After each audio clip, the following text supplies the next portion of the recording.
Hey gang, Kevin here, Life22, and tonight we have Sonya McCall, Incumbent for Ward 4, and we'll be diving into an interview. So let's see, and there we go. All right. Well, thanks for inviting me, Kevin. No problem.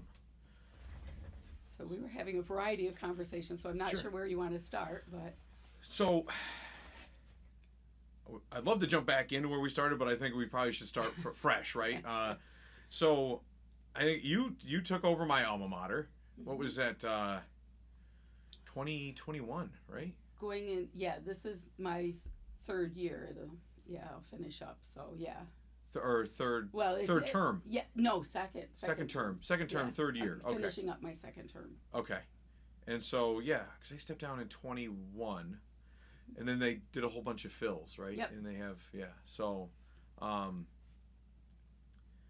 that's 2021. So then you took So then you ran and won in November of 21 and got in 22, right? Yes. So that would.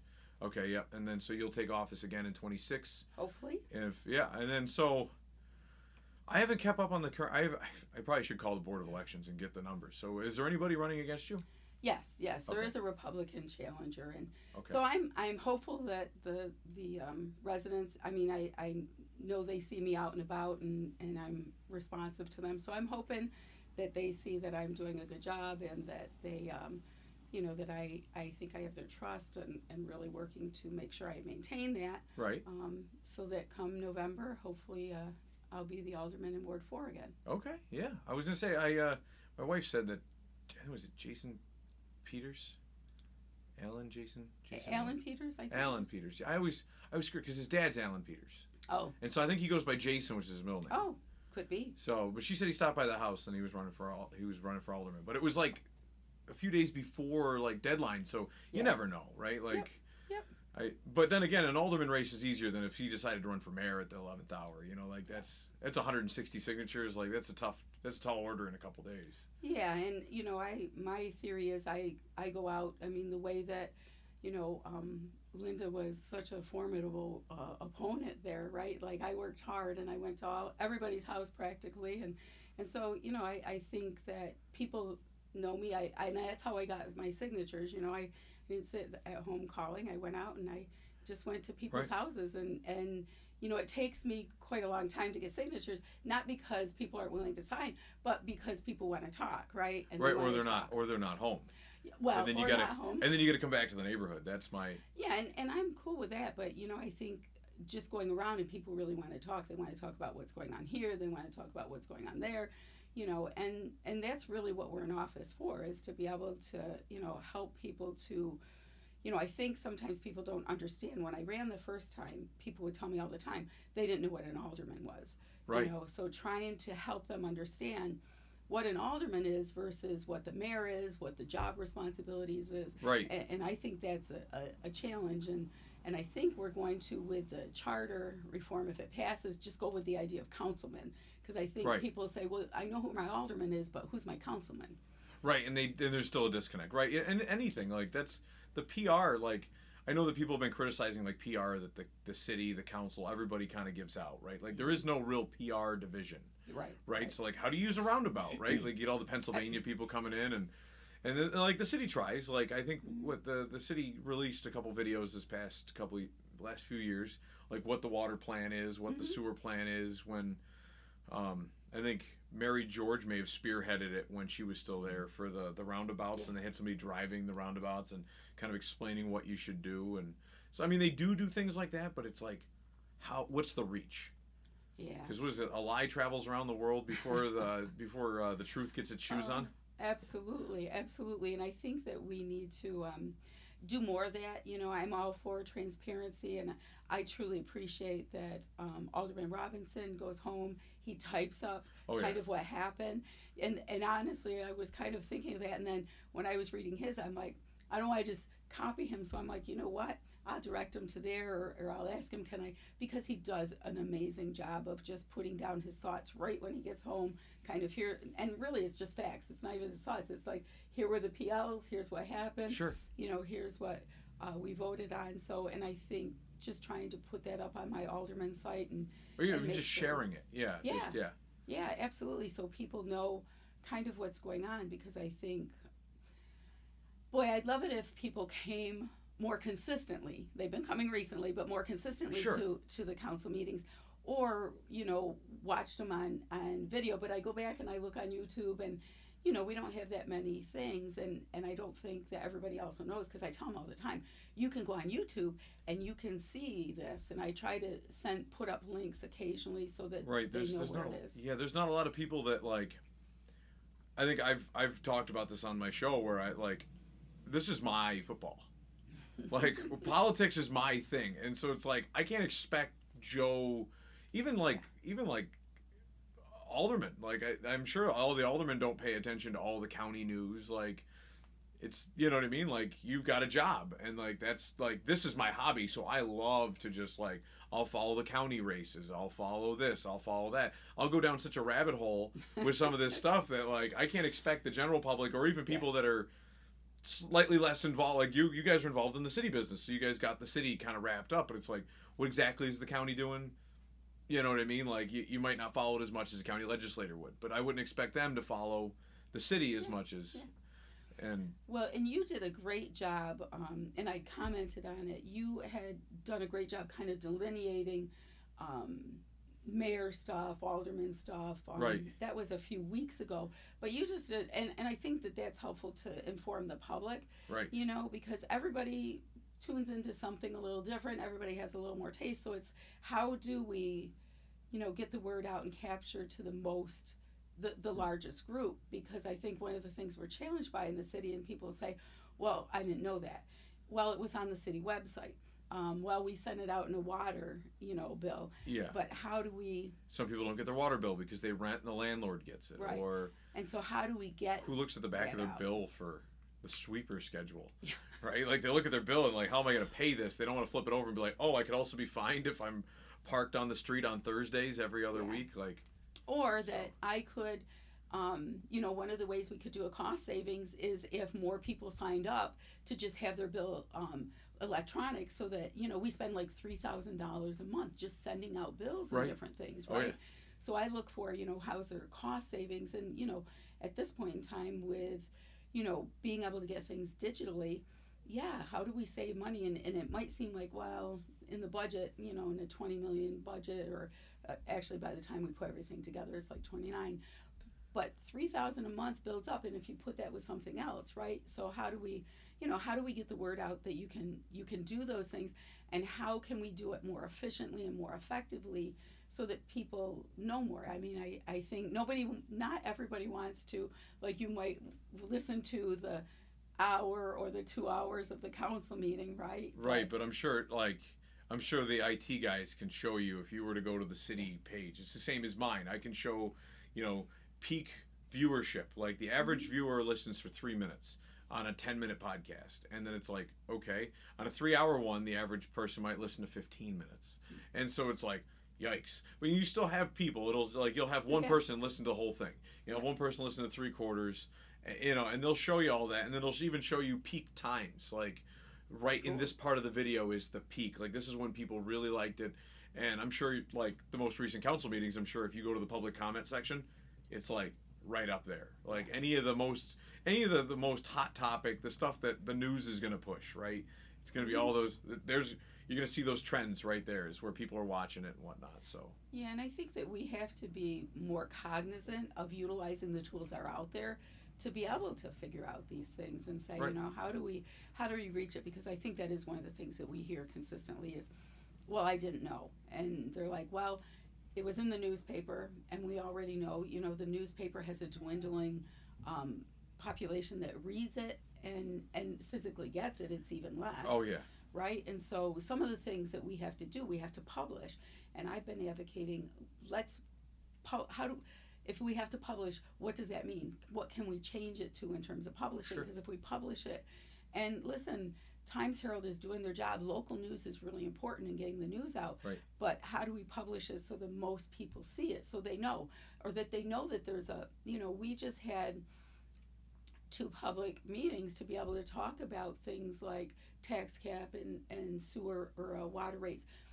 No one spoke at the public hearing. Right. Oh, yeah. It's always just Smack. Anybody here to speak on that? Nope. Smack the gavel. You wait your Yeah, pre-generated 5 minutes. I don't even think there's a number on that. There was this time. So the poor people were probably like, "Why are you waiting?" Well, because it was six. It was 6:05. published and it's legally, Yes. yep. When I was there, Tiffany would set them all I think she set them all at the same time. Or at least with the committee meetings. Yes, with the committee meetings. She would set them all at 6:00. So it's like then you could pick and choose. Well, we can't start finance because finance isn't on until 6:30 or 6:15 or 6:05 and so you had to kind of follow we can wait 5 minutes. We can start that one and then we'll just bang out all and it was like. Yeah. So with the public hearing, I guess it's and it I think that people honestly this time around with the budget I didn't it was my second or third year as finance chair. I guess it was my third, and so I feel like I learn more each time. Right? Oh yeah, there's definitely a learning curve. Like 2 years. I guess because it's not. I don't want this to come out weird, but it's not hard to win alderman. So it's 2-year term, but you don't I was still learning it in year 5, right? And it's but what do you do about it? Yeah, and I had somebody say, "Oh, after 3 months, I was kind of up and running." I'm thinking, how in the world is that possible? Because then you're first you got to there's you get some information, but and then some of it's wrong. I got this handbook, but figuring out how do you put in a PL, what's the chain of command in terms of communication, all of those things. I feel it does. And so I think that this time I really had a much better handle on it. And when I talk to people about the budget, I think people were more understanding this time about the tax increase. And I think that we've tried to, and I've tried to educate people about, if 76 or 75% of our city budget during the general fund is related to salaries and fringe benefit. Sure. I mean, for every salary there's 55% of fringe benefit. That doesn't leave a lot for everything else. Right, yeah. And then the cost of everything else goes up. Yes, and there were many years in which there was 0%, 1% in terms of increase. And, sure. And that kind of put us to where we are now. And I remember being on COVID, and it's and the consensus was everyone was in panic mode. Yeah. I remember we did a 0%. I think that was the first time we ever did a 0%. I was kind of just following the wave, hey, keep it under the tax cap. People don't, it's the third rail of politics. You don't want to raise taxes because they'll come out and get you. Yeah. When you guys, when the paper wrote an article saying 6%, I got a call from Nate Smith, and he was like, "You remember being on the council, and if we went over the tax cap, there was like pitchforks and lynch mobs looking for us," and it was I was like, I remember it was. Well, and that is the challenge because if we look over the last 15 years, I mean, the average was 1.3% for those 15 years. I think it is of increase of and tax. What's inflation? Yeah, right. It used to be 1.5%. Now it's 2%, 2.5%. And when we're talking about salaries going up, and everybody knows who has health insurance going up, and we look at retirement, so the city pays out all of that, right? And 2% can't keep at it. And look, I'd love to be at 2%. I'd love to be. Would that look good in terms of Sonya getting reelected? Sure, but that would do the city no good. Exactly. Sometimes you're if you don't punish your kids will love you. The problem is in the future, if you don't discipline your kids become monsters. Yeah. And then it's well, now they're monsters, they can't love you. You know what I mean? It's one of those, it's very difficult. You don't want to discipline your kids, you want to be their best friend, but at the same time you have to do what's necessary to fulfill the role. Yeah, because if we don't this year, then next year it's just going to be worse. And whoever is, whether it's me or somebody else sitting in that seat, is going to have a much higher tax rate because there was, do I have some concerns about the budget and we should have some concerns sure. about the budget, we put in there $104,000, the mayor put in his budget $104,000 for the downtown QR code. Is it for the parking? Parking. Yeah, okay. But here's the deal, and I went around and I talked to the business owners to see what they thought and stuff. And if we're going to go with that, and we go to other places and they have it and they're successful with it, but it has to be the amount of money we'll make has to be worth the pain of doing that residents will go through, right? Sure. If we're going to make 50,000, I don't think 50,000 is enough to make on it to put our residents through that amount of pain. So I know that theoretically that $104,000 may not be there, you Right. know. And on the same token, in last year's budget, there were things like, you know, $70,000 was somehow they were able to come up with when they went and purchased trucks that were more, or vehicles that were more costly than they had come to the council for. Right. You know, and they found money to pay for the buyout for the insurance that somehow had not got factored into the budget last year. So I know that there's some wiggle room there, even though we're told like, okay, this is as lean as There's possible. definitely, there's definitely been financial hiccups over the years. Yeah, right. So we have to make sure that, you know, I want to be a good steward of people's money. You Sure. know, I want to make sure that we don't want to price anyone out of Olean, you know, and I don't want to be down the road though, leaving it to somebody else, whether Dunkirk and it's 84% or Buffalo that's Right. 50 million in the hole with theirs. The fact that we last year or this year we're not going to make the sales tax, you know, that put us almost $1 million in the hole. So, you know, when Alderman Crawford and I went to the mayor, it was like we've got to halt things right now. Sure. Because how are we going to make up that? Our general fund is only $1.8 million. If you think about that, that's not much. And isn't it 1.8 million waiting with like an IOU in the cookie jar from the state for the Oates buses? Yeah. So it's really like $0.8 million So to kind of be working capital, right? Because that's something I was talking about with Amy, and I like, obviously she's not in it, so she's not there yet, so she doesn't know like how the different funds work. And I was kind of explaining that to her in the show, and it was like, when you don't, your general fund isn't a savings account which has tons of money in it. It's Right. just like that $1.8 million is spread out over here, and where this employee group get their paychecks from, and where over here where they're paying out workers' comp insurance and, you know, property insurance, casualty, whatever else. Like they have all these little like bank accounts with money in them, and that makes up the 1.8.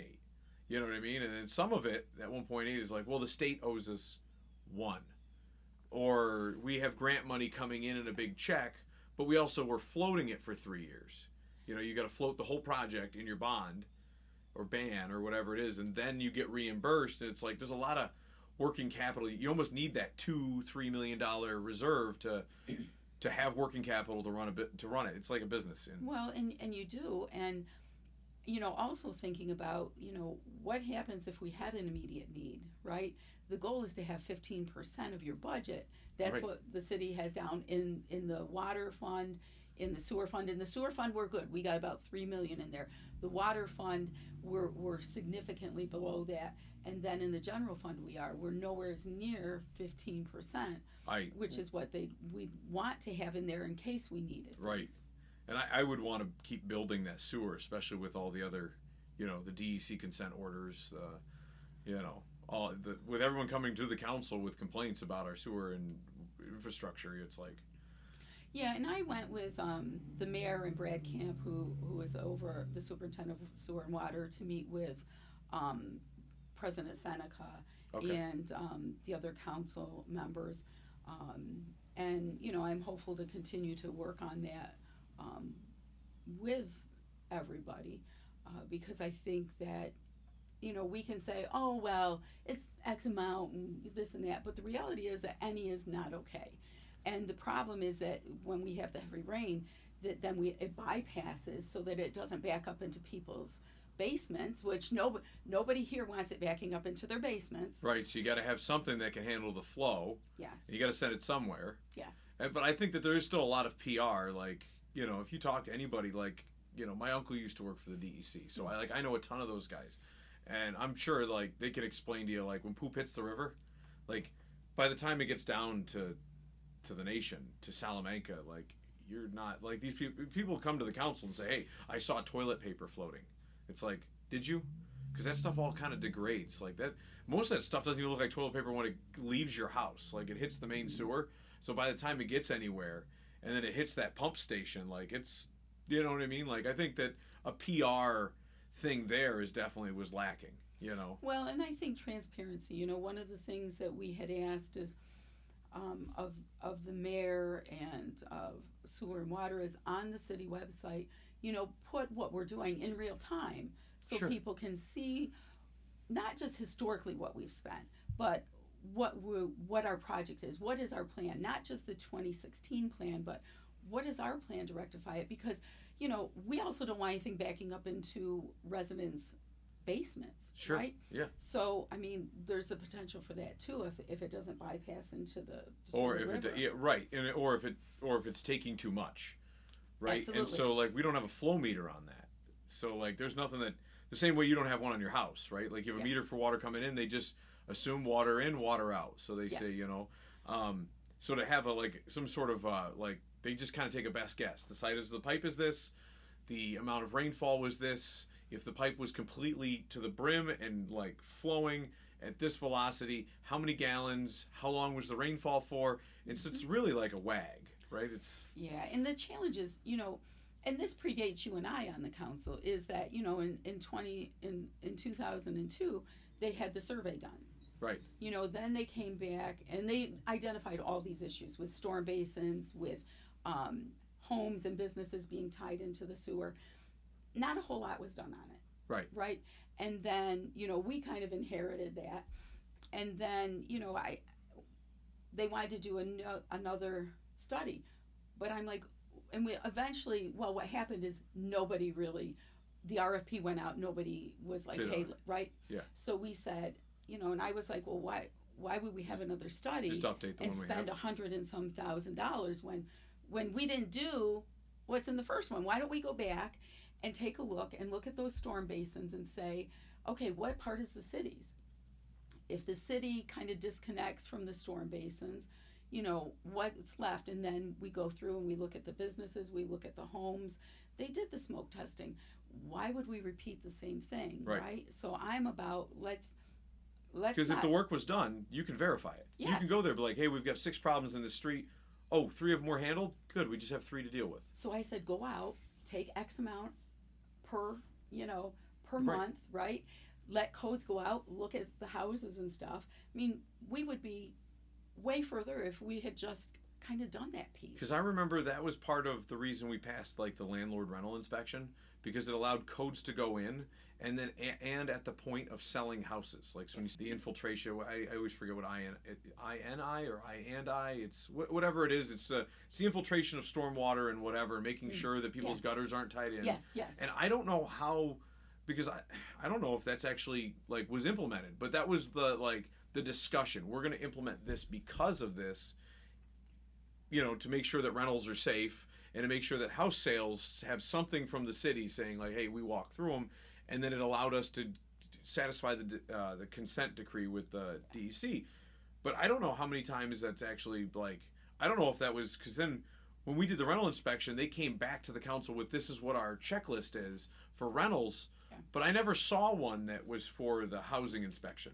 Yeah. And so I don't know if like maybe there's a loss in communication between what was passed and the intent of it and what's actually being done. So I'm not going to fault anybody, but there's government for you. Yeah, and I think that that's a good thing to go back and revisit, because when we looked at rentals, you know, I go out, I'm a home health nurse, I go out and I see the apartments and I see Right. some really deplorable things that nobody should really be living in.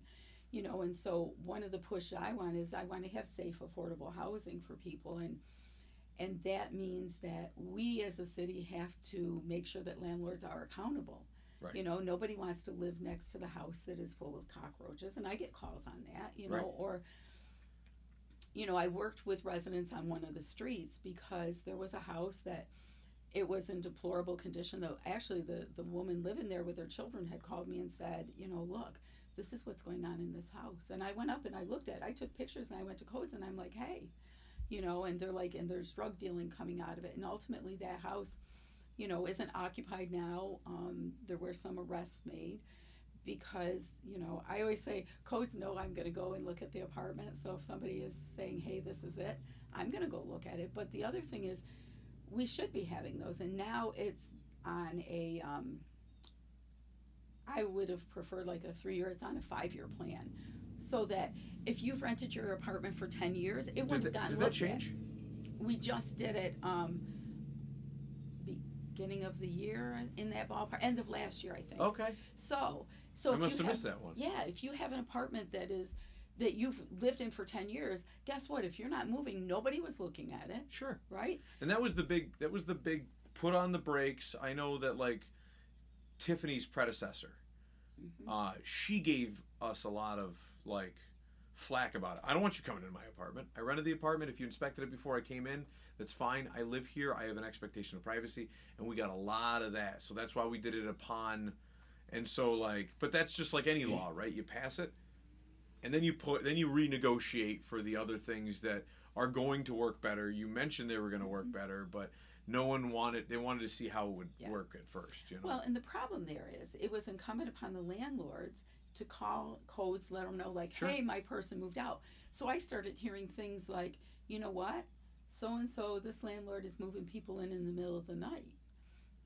This person, like, I'm pretty sure there was no inspections on you because, this day they moved out, this day somebody moved in. So we have a lot of really good landlords. I know they were using water bills. They were using water. So if you come in to change water, but if you're, like, I'm a landlord who keeps water in my name. I don't want to deal with the headache. I don't want surprises. I don't want to have, we can only send the water bill to the tenant or you. I could get the email, but the tenant got the paper copy. Like, they didn't have it set up properly. And so I was like, no, I'll just keep all the water in my name. And then I don't, because if you also have a tenant switch in the middle of a month, then you get a double bill. And so it's like, I'm paying a minimum, the tenant's paying a minimum, the tenant says, screw you, I'm moving out. And, I'm not paying that bill. And so then it goes back on my taxes. I pay 2 bills. It's like, I'd rather just pay it, know it's paid, so I don't get some big surprise. It's all going on my taxes at the end of the year. Yeah. So, but I'm also one to call the guys down in codes and be like, hey, I got an apartment that's just got rented. And there's a lot of good landlords like you that do that. But unfortunately... Oh, there's a ton that don't. Oh, right? And And so the ones whose properties are not in good shape, they're not going to call codes. And those are the ones that actually are at risk for our residents, So that's why people don't like their doctors that speak up. Like, hey, you know what? Maybe you should exercise a little bit more. Nobody wants to hear that, right? Like, do you want to call the apartment doctor in to tell you what's wrong with your apartment, or since the money's coming in, let's just And that's the philosophy. Absolutely. And so I think that I had certainly seen enough and called out enough times to have that I would have liked it to be 3 years. We went with 5, but if there were other circumstances, then we can take a look at, if it's a concern and there's 5 apartments in one, then we can look at all 5. And I think, that we just have to be consistent in doing that, so we're not targeting any landlord. Sure. But I agree. I think that a lot of the landlords just figured, it's easier just to do the water myself. And I think a fair amount of landlords went with that, which meant then that you weren't getting those triggers that were like, hey. Somebody moved out, somebody moved in. Oh, hey, deed change or whatever. And the code guys are pretty, good about it. Like, I just got to meet a couple. They just bought a place in Olean, and they dropped $15,000 on electrical service, and they went with another contractor for heating, and they're looking to have it sided, and they've got nice tenants moving in, and then they got a letter because yours truly pulled a permit for the electrical, and it sparked hey, we have to update our records because this is new owner, and then we need to know who your local contact is, and we need to, if you're renting it, you need to get it inspected. And I think the girl was moving in the same day, and codes work with them because they're like, you're out of town, you don't know. But hey, we want to let you know that this is something that's required. And now they're, and now they call me like every other day asking me questions about all the different things. They're like, oh, you're very knowledgeable. Who can you recommend for a roof? Who can you recommend for siding? How about blown in insulation? And it's one of those things. It's but at least codes was able to work with them, and they have little things that trigger and say, okay, you need a housing inspection, you need the rental inspection, you need to have this landlord form on file, so we know who to call in case it's 11 o'clock at night and you're more than 20 miles away. Yeah, which and somehow I got lumped on that for. right, So. absolutely. With those things too, that vacant landlords or people who live, out of state and stuff have been a challenge. Banks who own houses have been a challenge, Oh, yeah. right? So, we have to have a vehicle to, I had a woman call me, one of the Ward 4 residents, and she's like, look, I spent all this money working on this house, making it nice, trying to sell it, and this house next to me, this is it. So I went up, I looked at it, took pictures and stuff, and codes worked with them in a bank. It was with the bank to Sure. say, look, these things have to be done because this has to be, up to code, because Sure. it's not fair to the person who bought a home with the idea of, what, I'm going to fix it up, I'm going to resell it, and then the house next door is like, do you really want that house? Sure, right. And that's why I've ended up buying all the houses around me. But not everybody has that like ambition. Some people just want to live in their home, and then maybe their job switches and they move and they want to sell their house, and well, the dumpy rental next door just got dumpier, and yeah, and I think that a few people have done that when things have come up for auction to say, do I want the house or do I just want to bulldoze it? Yeah, right. And kudos to them. And I think the city's tried to work with people too, that if there's something or there's a small lot or there's something there to say, the land bank would sell it to you for $1 sometimes. Yeah. But then making sure that they're on top of it and fixing it up and not just letting it Sure. kinda, Oh, I meant like if they tear it down. Oh, Like, yeah. And so I've had to get them in touch with some people before too, because like I have friends at the county, and I'll be like, oh, hey, you live in this neighborhood. There was actually a lot down on the hill, and they tore down that huge. It was a Linda Bartlett firehouse. Oh. Yeah, and I think it scorched the neighbor's house, which was another one of hers, and well, there was a lady that lived in between, and so I want to say I think they even were about to demo the next house over. So I went to the lady who lived in between, and I was like, reach out to the county. They're looking to unload this lot. And I don't know if she ever did. I think it was like, listen, if you get it for $1, I'm pretty sure vacant land title change is like $350. Like you might have to pay those fees, but for $350, you got a nice, huge lot. Yeah. And I don't think anybody ever bought it. I'd have to check the tax rolls. But it's been a couple years. But it's like anytime I have the opportunity to see a lot or I see a land bank sign, usually I'll make a call and be like, I know the neighbor. I can get you in touch with them if you haven't already. And sometimes that's just helpful. It's just, but they'll sell them to you for $1, and hey, $1 keeps them on the tax rolls because now you're paying $200 a year. Yep, absolutely, and trying to make sure that people know those things, or that there's a program for rehabbing, and how do individuals know, because we don't want to penalize people for making improvements, and I think that people will tell me that too, and I think the city's not going out and doing a reassessment because one of the cost in part, but people feel like, oh, $50,000 a year because it's going to be $300,000, some crazy number. Right, it is, right, and so people worry like, well, if I put siding on, well, only if you have your house reappraised, Right, and that only is to the bank or you who's paying for it. Like, like it's because the city hasn't. Who wants to send that to the city? Like, oh, my house was appraised for $300,000. Well, don't send that to the city. Well, and I don't know how that piece works, but no, just make, we want people to do that. It's like, I love the sidewalk program. It wasn't utilized as much as it could be, but before I was on the council, my husband had found out about it, and we ended up doing 20 blocks because we have that big long sidewalk on the corner, right? Corner lots, yeah. Welcome to my world, right? Right, yeah. And it was great. Now, we decided to do 20 blocks. I mean, basically, I think that paid for not even 10, but cool. It was helpful for us. Right, because it also gets cheaper when you have the contractor there. Because if they have to come and do 2 blocks, there's a minimum, like, I gotta send my guys out. I gotta set up. Like it's and like who if wants I do to your do whole 2 blocks? Right, who wants to do 2 blocks? Like, so you get a discount by having them go there, and hey, it took an extra day, and I just put an extra $1,000 in your pocket, and it's like, hey, that's a win. That's worth it. Absolutely, and that was kind of where we started, right? With about people knowing that about the sidewalk program, and the fact that the city has to pay prevailing wage is kind of where we were just about when we got online. And that is, so if you are going to take advantage of the sidewalk program, if you have your own contractor, you can get more blocks. Right. If you go with the city contractor, the city's paying prevailing wage, which is significantly more, so you're getting less bang for your buck. You're getting less service for your dollars.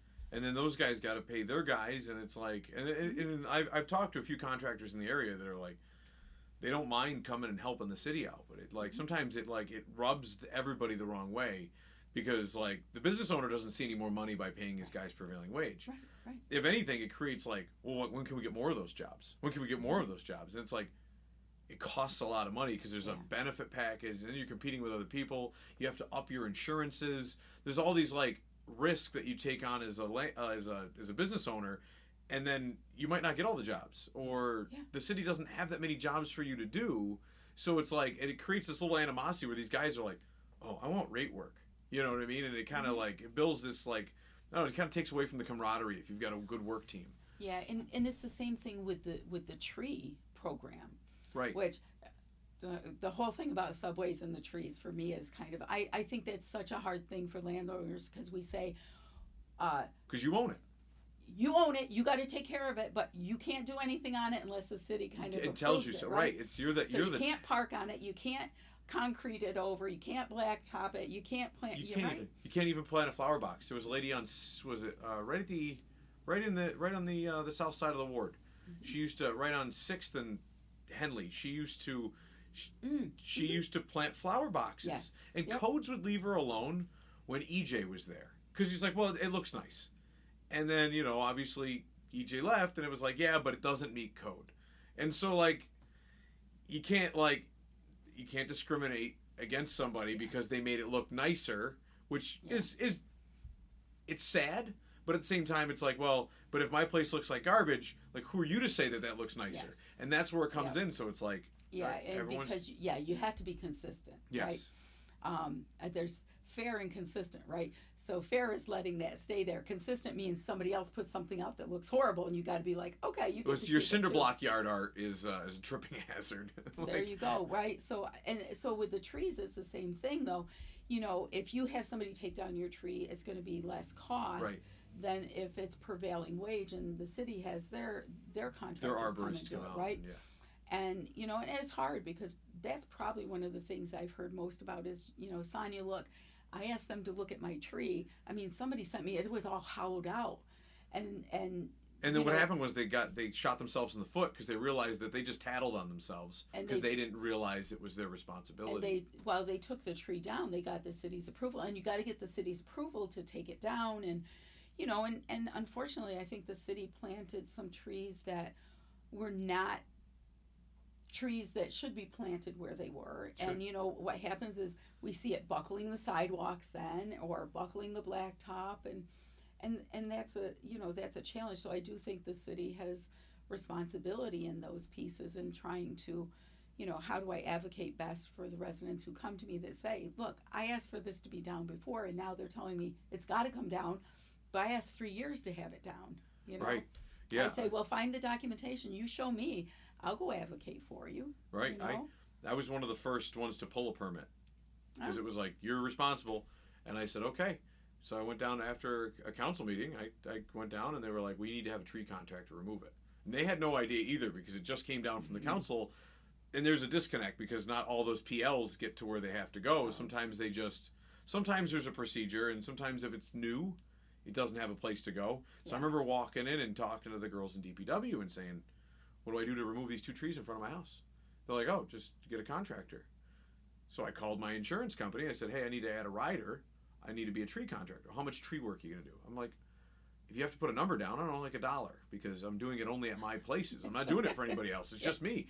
And so they were like, okay, there's going to be no extra cost, but you know, like, you're only doing property you own. Mm-hmm. And so they put all these like limits on it, so I wouldn't go out and be a tree contractor for other people, but I was for me. So I'm like, I'm a tree contractor. Here's the rider. And I went and I took out the 2 trees, and it was like when Sue Cooper was still alive. Oh, yeah. And she called the mayor flipping out. Alderman Doherty took out those 2 young 17-year-old oak trees in front of his house, and you would have thought I drove by and pulled a gun out in front of the school or something. Like, I mowed 2 kids down outside of graduation. It was like, that's how she like conveyed it. Like, she loved her trees. You have to get approval for it, and so that's they didn't have that in the. They didn't know any of that, and then they finally came out with, here's our protocol. They sat down with the mayor, the council, And like it just took me. I was like, well, I mean, if that tree's my responsibility, if all the trees on my subway are my responsibility, I'm gonna take them all out. And that's what sparked the actual protocol that you have to get permission from the council. You can't just. Well, if it's in the subway, like Right. we had a sure. big pine tree right in our yard, and we had that taken down. Go for it. Go Right. take care of it, right? And the city's not going to pay half of that either. But the tree has to be deemed to be not salvageable in terms of it. Sure. It really needs to come down, or it's a safety hazard. And we have beautiful trees, but we have trees like in Oak Hill Park that are really old that, and there's a couple in Franchot that I've noted that they're dead, right? Right. So they become safety hazards. I was just saying that that was always a gripe for me, because like one of the last things I did on the council was we authorized $45,000. It was me, and I think seconded by Dave Anastasia. He had a couple trees at Boardman Park, not Boardmanville. Boardmanville is in Ward 1. I think Boardman Park is right across from the AKT and right there on the extension. Yeah, so in Boardman Park, there was like a couple trees that needed to come down, and in Oak Hill had a ton of them. And so we authorized. Sue Cooper had put a package together. She goes, I have, under our current thing, I've worked with a contractor, and that's why she was so awesome, because she would reach out to National Grid and she'd get them to do extra stuff. Yeah. And then it's like, now she's gone, and now that guy who, I'm pretty sure one of the people that she was dealing with had retired. And so it's like, now we really are very limited on what we can pull, because that position's not there. But we'd earmarked $45,000, and I remember then I'd step down, and every time I'd turn around, I would hear about a windstorm taking dead trees down at Oak Hill Park. I'm like, what happened to the money? What happened to the money? And I think there was always been a disconnect where you, if the council earmarks something, you don't have to move it into a separate fund. If you just say, we're authorizing this money to be used for this purpose, I think there's sometimes is a disconnect with the implementation on, well, okay, so we're going to move the funds over to the emergency tree removal fund. And then the people that are using that, utilizing, living in and out of that fund through their, through the course of the year, or whatever, depending on what their position is, I don't think they see the notes attached. And I think that becomes an issue. Because if you earmark something in the general fund, that's what it's for. You don't get to take it for something else. Theoretically. Right. But then the money goes, then it's like, well, we had another storm, and we had this, or we had that, or it rolled to the general fund, and now it's gone. It's like, but it was earmarked for this. Yes. And so we have been trying to do capital projects to prevent that from happening, because we put in last year, I don't know, I think it was $100,000+ to take down the ash trees that we need to. Right. And then we kept saying, well, what's up with the program? Did we take them down? How many are left? How much money is left in the fund? Because we didn't hear anything. And so there's $40,000 left in it. And we need to go through and say, how many ash trees do we need to take down? So we don't endanger other trees too, right? Sure. So that's one of the things that we had set up, because sometimes you also fall in between seasons. You're like, hey, we need to take all these trees out, and you're coming right up on the budget end. Yep. And all that money will disappear if it's out of a capital fund. Yes, so that's why we've tried to put things into a capital fund, because then it's earmarked there. Sure. And we can go there and we can say, versus if it's just a line item, and at the end of the year. Right. Where to go? It just rolled into the general. It rolled into the general. And they take all the little sticky notes off of it, and they say, okay, here's general fund money. And it's like, where's my sticky notes? Oh, they're in the trash, because they were last year's sticky notes. Yeah, right. And so that's what we've tried to be. And most of the sticky note stuff, that's I have to clarify. So it's there's nobody that's actually pulling sticky notes off. It is just how the law works with how it rolls to the general fund. So, but any earmarks you have, I believe they automatically dissolve. That money is not still earmarked into the general fund. Unless we ask to encumber it, which means to hold it over to the next year to add to it. Right, and the easier way for the council to do this is at a capital fund, which is kind of the sunsets on Earth, but these capital funds are like little moons outside of the orbit. So. That are untouchable except for those things. Right. And so we've tried to do that more consistently, so that we can have, so that we know, right, that it's there, and that's what it's going to be used for, not because there's not enough money in this line item. Sure. Because within the general fund, line items, get adjusted, but, we need to be mindful if we want something earmarked, then we have to put it. Because one of the things that drives me a little bit batty is there's no comprehensive plans for things. Like, I think like vehicles, right? Like, there should be like a comprehensive plan for how we're going to replace yeah, vehicles. versus like last year it was like, okay, we need $200,000 for this, and then this ran over by $70,000. Well, how is it we needed all those at one time instead of saying, we're going to replace four at a time, right? But then there's like 28 vehicles or something. And you don't want them to get beyond like 5 to 7 years. And so. we have way more than 28 vehicles. Oh, is it? Okay. Right? And my thing is, can we share these vehicles, right? For cost savings, can DPW share with parks, and, how do we share things so that we don't need that? Or if we have a big truck that we need, can we share that with the town of Olean or with the school? Sure. Even things like the city garage. We need a new city garage. We need a new city garage. They showed me that at first, and I gave them some advice when I was first on the council, and I think it was under the Windus administration for the DPW, and he was like, "This thing needs to be." I was like, "Listen." Like the same thing I told Tom Windus. What you need is some kind of general maintenance crew to come in here, tuck point it, give the building a pressure wash, a paint job. You know what I mean? Like you can spruce that up, because they were talking about, the brick is crumbling. It's like cinder block, dude. You got to general maintenance. Like that's things that need to be done. But there is no masons for the city. Right. And I was like, I'm like that. And then if you have to pay prevailing wage, that's when I started learning about prevailing wage, was because of that. Yeah. And, I mean, it's one of those things. Like my first year on the city, like I looked at the city roof or the city garage roof, and there was like 22 roof leaks. In a 4-hour afternoon, I had patched all, and 3 came back. So we're down to like 3 of them, and it's like I need a little bit more than what they're, and it's one of those things. It's like, okay, the roof's still, there's asbestos in the building. There's all these little things that like you have to worry about, because I know the most recent DPW directors, like every time I see it on the council meetings, I'm listening to it, and I'm like, he's like, what do we do with this building?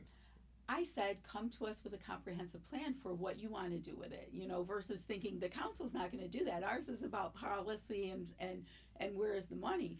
But we need the experts to come to us and say, here's either a plan to fix it, or the salt shed, right? Here's a plan to fix it. Sure. Or if we do need a new one, which seems to be the consensus, how do we partner with the town of Olean or the school to say, maybe we have a shared facility, right? Because I think we can be creative, and not put it all on the city taxpayers, right? Or do we need to just fix something up? And I think that a number of the councilmen and the DPW directors have kind of said, we do need a new city garage. And I think it was like a definitive, like said, and I've had conversations with other aldermen about this, like who comes up with the master plan? Like I know, right? Exactly. Like right. The aldermen are like, well, the professionals, and then from what I see, the professionals say, no, we're not elected by the people to make these. You know what I mean? To make these big, huge decisions. Like we're gonna go buy a new house, kids. We're moving the family. Like the kids don't make that decision, but who are the parents? Who are the kids in this situation? Right. But like if who's running the house? Plan, right. You have to come with a plan. I always said I never went to my executive director or anything with a problem that I didn't have solutions for, or at least hey, I want to head in this direction to start coming up with solutions. Yeah. Can you give me a little guidance to let me know if this is something you want me to work on? Absolutely. Or I would say to them, here's everything I have, help me triage, because here's where I'm at. But not, and so when I would say, where's that going to come from in terms of funding? Because you're looking at your budget every day. I'm not. Sure. Right? I have a snapshot, but I don't know, did it cost you $10,000 more for chemicals? Because I'm not getting that. And so where is it going to come from? Where do you think you have dollars from? And I think the same thing. I think the DPW director's job is to come and say, look, I have evaluated, and this is where our deficiencies are. And then the council's job is to say, well, okay, where do we have money, or where might we need to borrow money to be able to do that? Sure. But you come and you say, here's you know, if I got 62 leaks, what's the one that's going to cause me the most difficulty, right? Right. And then you come to us and we say, okay, great, but what's your long-term plan for the fix? Right. Right? That's what I think I'm looking for. And I know that, what is it, community development puts together the 25-year plan. Yeah. But I don't think they talk about facilities in there. They may. Yeah, I think there's a little bit, but I mean, I've never read it. I know that it exists. I know, like, it seemed like when I was on the council, like, we never talked about it. We always talked about doing it. And then after I left, I saw that it got done. Yeah. And then it got approved. And it's like, well, but what happens when you need to make adjustments? Yeah, so I think that, you know, you need to have this roadmap, and that's what I see it as. It's like a roadmap. And it should include things like, you know, how do we bring people into the city? You know, because that's kind of my thing. You know, I remember when I was younger that it was 20-some thousand, right. You know, and now, you know, I think we're squeaking by on like being 12, able to call maybe? ourselves a city, right? And so, you know, I think, how do we attract people? And that needs to be part of that 25-year plan or Sure. that how do we attract people? Because if I can live anywhere, why would I want to live in Olean, right? Well, there's lots of reasons. I mean, weather, climate, a variety of things. Sure. You know, yeah. I mean, it can be cold, water. but we get 4 seasons. But the summers we don't are have nice. some of the crazy weather, right? So we live in kind of this haven where we're not having some of those weather events that other people are, and I think people are looking for that. And we have, you know, I hear people complain about crime, but overall we have a safe community. Right. You know? Yeah, I wouldn't let the Facebook memes You know, get to you. Yeah, and we do have a safe community, and we have a community that does look out for each other, no matter what people say. You know, I have no doubt if something was going on for me and I knocked on somebody's door, I think that the majority of people would help, right? Or right. they would see what they can do. And so I'm like, how, you know, so one of the things I had gone, when I first was on an alderman, I went to our chamber and I said, hey, how can we get a different sign when we come into Olean that kind of says, like, here's our event, like when you go into Elkiville. Right. And I said, how do we get signs on 86? Because there's a sign on 86 going into Allegheny that tells you there's a McDonald's. Well, McDonald's is in Olean, but Olean has no sign that says that. Yes, you got to get off at Allegheny, drive through their town. So I would like to, and so, you know, I talked about this, and then I know Alderman Robinson brought it up, but I said, how do we get signs on 86? Right. And so, you know, you guys that's are going to use some of kind the bed tax money for that, right? Right, we can. Community development, because we are, my understanding from doing some research is we're responsible for the signs and the maintenance of the signs. But I talked to a number of the downtown kind of like the Adopt businesses. a Highway program. Yeah. And they're like, yeah, and I think, like, wouldn't it be cool? Because I go through other places and I see small diners that are listed on there. Wouldn't it be cool if we had one for our downtown district that just had some of the different businesses that are on there, and another one that had some of our restaurants on it? Because now, why would anyone stop? Sure. Right? I mean, when I'm and traveling, if you're a restaurant, that's good advertising. Yeah. Who's not going to pull off to see the beef and barrel? Right. Like, not just the corporate Burger King, McDonald's, you know, Subway. And that's kind of where I've been with it, you know, because I go and you know, if I don't know what's there, I'm not getting off an exit just Sure. to get off an exit. I also think we have an opportunity with electric vehicles to get a pin on the map that says, hey, here we have these because I drove a Who hybrid. updates And Google? like, That's always what I wonder, because, like, you get those, like, when they just finished, like, East State Street. Mhm. Do you think somebody would tell the truck drivers? You know what I mean? Like, Yeah. you can't. Where's the truck route? Yeah. Well, is it still this way? Can you go? Yes, this way if you go straight. And then so these guys see they're going into a pile of roundabouts, so they turn left, and they've been smoking all those signs right there by the church at State and Barry, and it's like, it just, you know what I mean? Like, that sign, that thing's probably been hit 47 times in like 6 months. Yeah. And it's like, but who updates Google? I don't think MapQuest is MapQuest still around. Well, MapQuest does come up when I put maps in for mine. You know, it does come up, but yeah, it's a good point. And how do we market ourselves? Because I think, you know, listen, my husband's from Virginia. We have kids in Georgia and Kentucky. You know, but we chose to live here. We raised our kids here. Right. You know, and it's, you know, and I go lots of other places, and you do too, I'm sure. And the reality is that yes, they might have more of X, Y, and Z, but we have a good thing here. We Right. do, right? It's peaceful. It's peaceful. It's a good place to raise your kids. our kids went to Olean School, and we were blessed with that. The teachers are wonderful. I know there's struggles there right now, and right now the education of itself is really struggling with a number of things. But I think we have good schools. We have good parks. If I were Everybody knows the teachers. Like, it's a Yes. small community. Like one of Michaela's friends, Bethany, shout out to Bethany, because, and who's here and who's teaching now, right? Those are the cool things, and those are the things that excite me, because I see my kids' friends here doing and working and stuff, and we want our kids to stay. Right? I don't want my kids to have to go to Buffalo or to Virginia or something to get a job where they can afford to have their own house. We want our kids to stay, and what do? And I know people are like, with the splash park, like, geez, why that? Well, you know what? Here's how I view it. People are going to come from other towns to the splash park, and when they come from other towns, they're going to eat in our restaurants. They're going to go shopping in our businesses.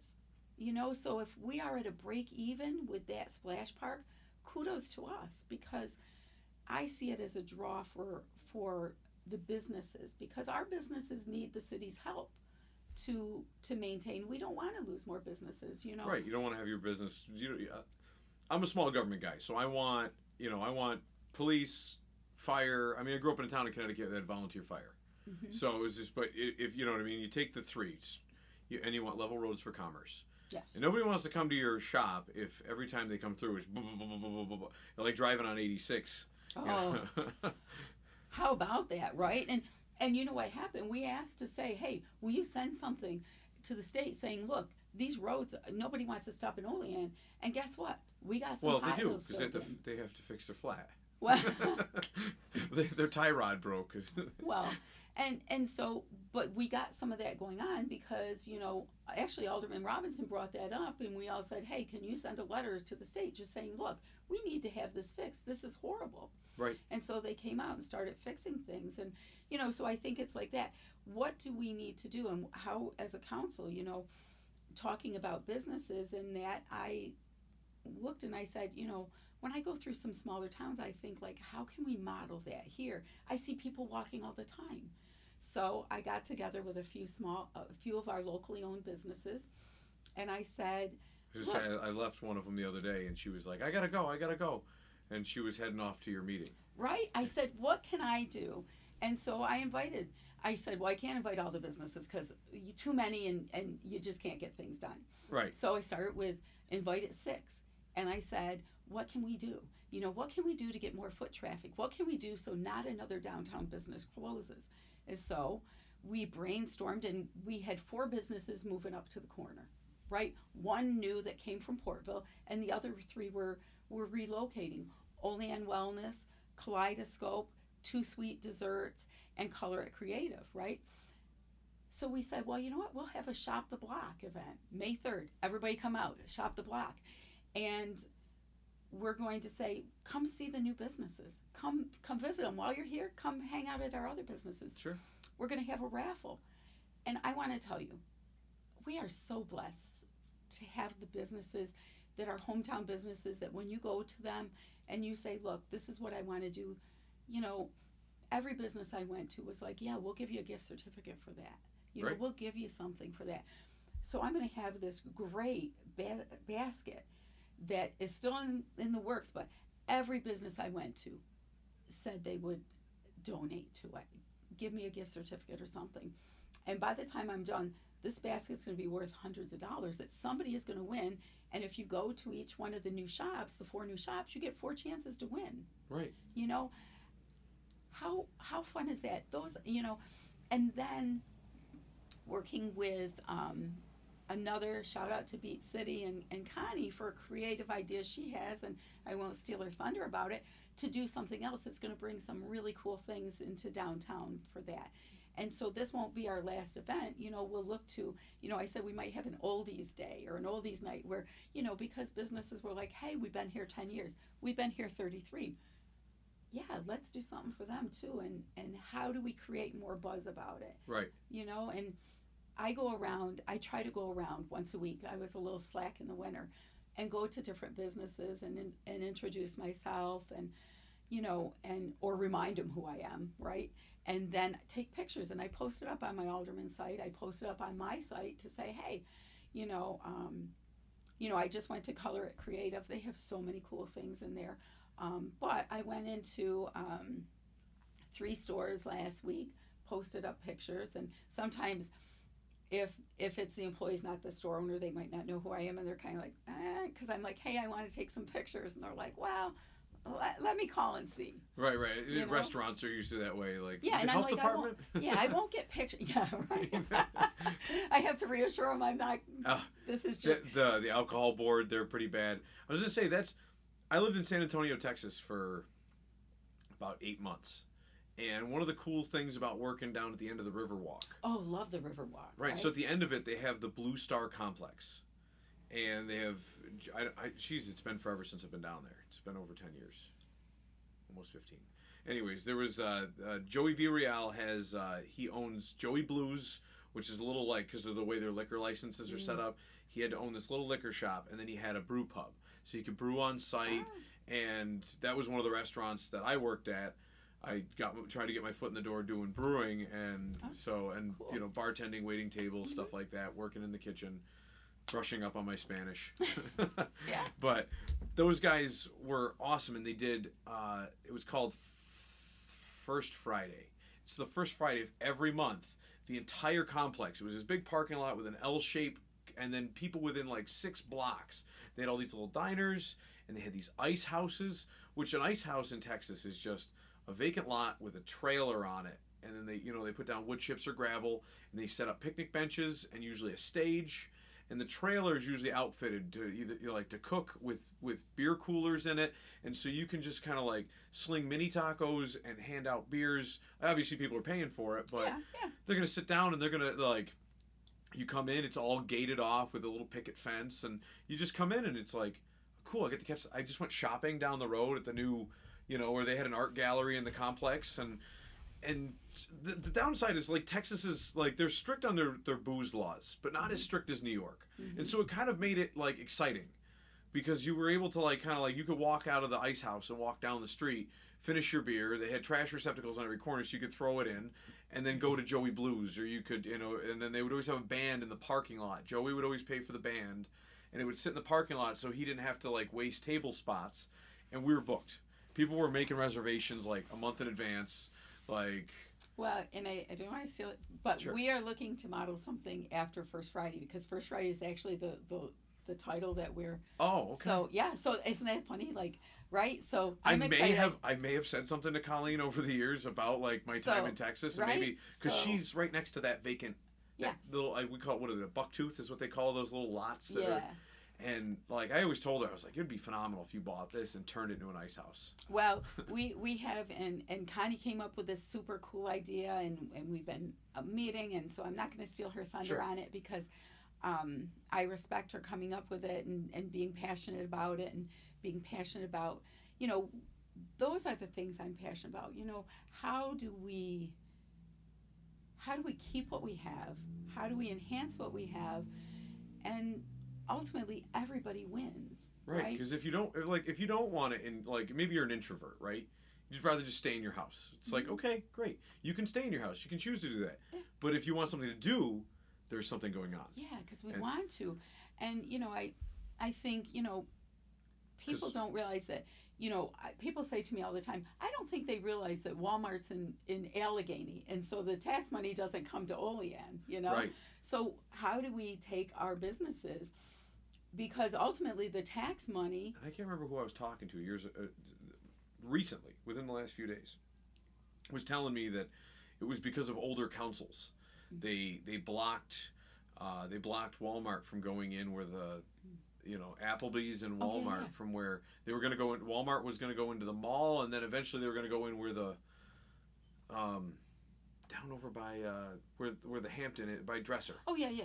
Was it Jack Norton Drive or I'm screwing up the name on it, but it's something like that. Right. So they were going to go there, and they kept blocking them. So finally they said, "Screw it." Allegheny took them. Yeah, right. So people think all the time that people say to me all the time, I don't think people realize that. That Allegheny oh, that we don't get the taxes from there, right? And so if we can shop local, And flowers, we have beautiful flower shops.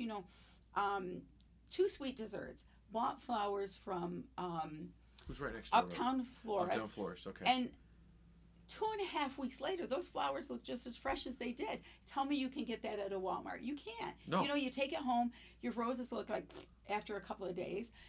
Sometimes hours. Sometimes hours, right? Because they've been shipped in from China or wherever they're and growing they've the flowers. kind of sat there for X number, and they're not getting water, right? And they're getting sprayed. Yeah. Like, have you ever seen, like, so I'm not a big fan of how, like, supermarkets do this, but they have to stay competitive. Yeah. Right? Is they send fruits and vegetables, like, unripe. And then they have, Right. like, ripening agents, whether it's CO2 or it's another chemical that breaks down, so by the time you eat it, it's not, like, harmful. Yeah. Just like Roundup, they said that wasn't harmful, but you never know, right? So you go down these rabbit holes, but the problem is they got to ship you the food, and then you've got to ripen it, and you have to have food ripeners and all this stuff, and that's what Walmart's doing. They're shipping in flowers from. Yeah. They could be coming in from the Middle East. They could be coming in, you know what I mean, wherever. Somewhere. Yeah, somewhere. They're flash frozen and sent in, and then they're sprayed with a chemical to stay alive for at least 3 days. So. And listen, I love me some Walmart desserts, but they're frozen, right? But we have like Reed's, not Reed's. We have the Food Barn, the Olean Food Barn, and we have Park and Shop. Jim Mahar, kudos to him for taking on that project, right? He's the last holdout. He's the last we Park have and Shop. very cool things that we have businesses here that we need to frequent because people say, oh, the businesses are leaving. Well, visit them, shop in them. Yeah. Right? If you don't want them to leave, shop in them. Because the downtown businesses, they'll tell you, I am in a couple of them every week. We have an arts council that is so cool, right? You want to learn to make pottery. I love pottery. I'm not so good at making it, but go there, right? They have cool artisans. We have so much talent. Right. So much talent, right? Yeah. I mean, and we have people, honestly, I have to tell you, the first podcast I watched of yours was the one where you were talking about the mayor and what the mayor does and the councilman. People need to tune in more because honestly, you have a wealth of information. Thanks. You do, right? Like, I listened to you talking about Amy and all those things, and yeah, it's a rabbit hole, but man, you know a lot of different things about different things. Right, yeah. Right? Yeah, that's...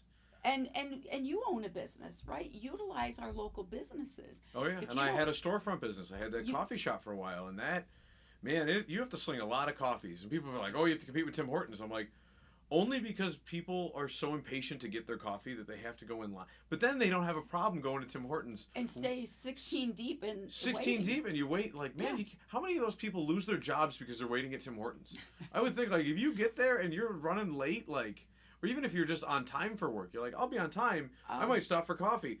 Like, I'm a half an hour late for work. Like, how do you, like, I just... and we had great sandwiches, because you had great sandwiches there, Martin and I had gone there. We had great sandwiches. But, yeah, if you want our business... I got stuck in the kitchen for the last, like, year of there. So I was like... You're like, nah, I'm done. I didn't mind it. It's just, it was like... I was like, when you own a business, you're like you will clean the grease trap. Yes. You will work in the kitchen. You don't want to. I would rather have been doing the accounting for it and cashing out the drawer or dealing and talking with the customers and waiting the tables. But, sometimes you got to do it. And I was just like, it felt like the last year I was there, I was just making egg sandwiches and just doing everything we had to do. Well, yeah, and so kudos to our businesses, Green Acres and Home Plate and those that, they're there and they're there every day, because I think running a business is so hard and so much work. Right. And, sometimes with little payout. And so, I go to the different businesses and, you want to find something cool. Go down to the paper factory. I mean, they've been there 33 years. I mean, that's very cool. Where we look at Skin Deep, that, all of our cool businesses, go in and look at them, go meet them and chat with them. Use our local contractors, what we have, and we have beautiful things. We are, when I say this, we truly are blessed. My husband and I, we have 5 kids in our variety of ages, right? And our last is up in Depew now, and which one worked at Home Depot? Marzia. Okay. and Marzia is here in Olean with us, and we just we had such good teachers. If I were to give a shout out, Randy Samuelson is amazing. Okay. He really helped us I with. just brought him up today. Did you? We were talking about just all the different people you see running around town, right? Like you have Bill Gilroy and his wife. Yep. I don't know if she runs anymore. I don't see her as often. I see Bill because he's retired, but I Yeah. don't see her. But they would always run independently. Yeah. And then like you always have the Samuelsons. They're always Biking. biking or walking, and sometimes you see them together, sometimes you see them apart. Yep. Yeah, they're And I always tell people, we were so blessed to have Randy as my two youngest kids' teachers, one of their teachers, because he was so helpful in so many ways and in helping us be able to manage a couple of things. And those are the things that make me a little sappy and teary, but those are the things that I want other people to see are truly our treasures. right. Sure, because people are getting their first impression off of Facebook. Yeah, And that is depressing because Facebook will drive you down like a real bad rabbit hole. Like, and I think of it as, I've come to think of it, and I had to learn this a little bit of the hard lesson with like Oak Hill Park and the dog park, is I was listening to the vocal minority, right, is what I call it, the people, and didn't realize, just kind of getting into government and politics, that that was a vocal minority. It wasn't the voice of everybody. Sure. And people used to criticize the mayor over that because he would quote, because it's a Nixon quote, right? Richard Nixon used to say, like, I listen to the silent majority. And so, and he used that at like some of the different meetings over the years, and people always criticize him. Oh, you right winger, and it's like, no, because that's an actual statement. Like, just because a right winger says it, or a left person on the left, or somebody in the middle, it doesn't mean it's that type of statement. It's literally a truth. Like, because if you look at voters, how many people vote? 15% of the population, maybe. And like, with that, with politics in the town, honestly, it doesn't matter if you're Republican. It doesn't matter if you're Democrat. It doesn't matter if you're independent. There are 7 of us, and we need to do the best for our city as we can as a council. And at the end of the day, we all like each other. We're going to go to the Beef and Barrel, or we're going to talk as we walk out. Sure. It doesn't matter, and politics at that point is really, because you got to see these people the next week. Yeah, and I remember getting into drag out screaming matches during my I think it was my second budget season. I remember walking out of there like Kelly Andriano yelling at me over something, and then like we walked out of there, and like within 20 minutes, like I was like, was I angry? I don't even like you, because you get so intense. Sometimes they do get intense, and then you walk out and you're like, and then the next day, you come in for another, because we had like sometimes like there was some years that it was like 6 days a week. Yep, and we come out, and at the end of the time, we all respect each other, and it's not like, oh, JR is Republican, and it's nothing like that. It's rather, hey, look, and listen, I have. JR's a little on the harsh side. Well, but here's the deal. You always know where you stand. Right. There's no question about it. And you need that sometimes. Right? And it takes all types to, and and there is not an alder person on that is not passionate about wanting to see the city succeed. And and we all have our pieces that we're more passionate about, and and John is a numbers guy, and keeps, because I don't think people otherwise would understand. Like, there's 76% of the budget is salaries and fringe. Right. That doesn't, go into a business and take 76% and just put it over here. What do you? And I've talked to John about that too, because it's like, and I talked about it on yesterday morning's podcast, was you have half of your. I used to think it was 25%. John corrected me. It's roughly half of the budget is property taxes from the general fund. So cut your water and sewer out. Right. So like out of money you bring in for the general fund, half of it is property taxes. Yeah, so about 9,000, I think. Yeah, right, or 9 million. 9 million. Yeah. So if you have to, I forgot some zeros. If you bring it in and you're like, I've got to cover 2.5% for inflation over the whole budget in order to meet inflation on a yearly basis, you need to bring in 5% as an increase and the tax cap's at 2%, and so like that's what everyone is griping about it, and it's like, I've talked to John about this. I said, John, you know what? You're going to shoot yourself in the foot, but you're going to have to try to bite the bullet and do a 10 or 15% increase this year or the year after, or do larger than 6%, and then you're going to have to cut back some spending. Like, you're going to have to find spots. It's going to have to be both.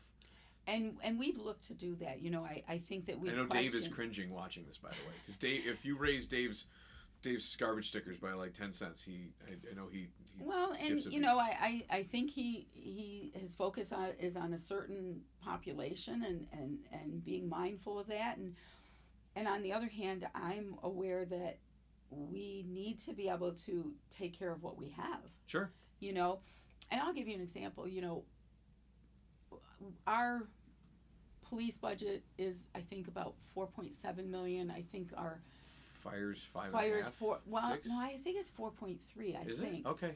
I could have sworn they're 6 and 6 apiece. They're pretty together. comparable. Yeah. They used to be. But here's the deal.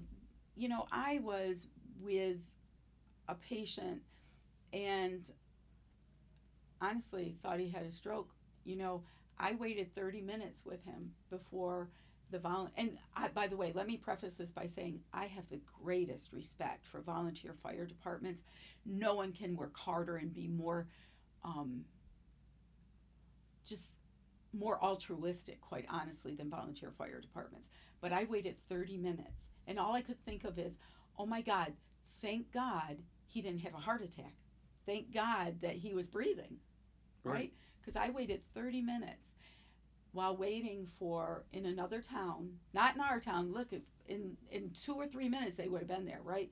But I waited almost 30 minutes because volunteer fire departments have to get everybody together. People have to leave their jobs, and sure, they get the pagers out. Yeah, I grew up in a town in Connecticut that we were volunteer. Such great respect, but man, I'm a nurse and I'm stressed because I was waiting almost 30 minutes.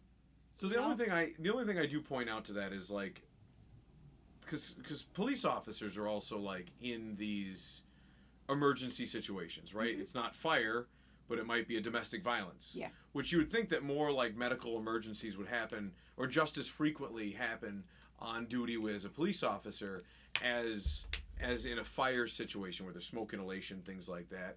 And it's kind of, and this is not to like point at anyone or point at problems, it's just to show that like the evolution, right? The police department kind of evolved. They didn't really evolve towards in the direction of becoming doctors, but that the fire divisions seem to all become, as if you meet a firefighter, a lot of them are EMTs, a lot of them are like, sometimes they go back to school to become an actual doctor or a nurse or whatever. Mm-hmm. But there's a lot of this medical training that is kind of like grown out of the fire industry, and not so much in the police. And I always thought that was like, because you could reverse the roles. You could say, well, like this is, you know, Officer Brown and he's an EMT. Mm-hmm. You know, like, why does he have to be an EMT? Oh, why does the firefighter have to be an EMT?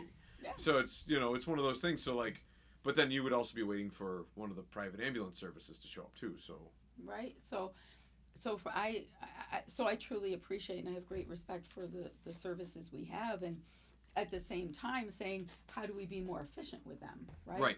You know, because people have a tendency to get a little emotional when you start talking about their paychecks. Right. Yeah. So, you know, we look at, and you know, how many calls we get. Well, if the ambulance goes out, the fire truck goes out. Right. Right.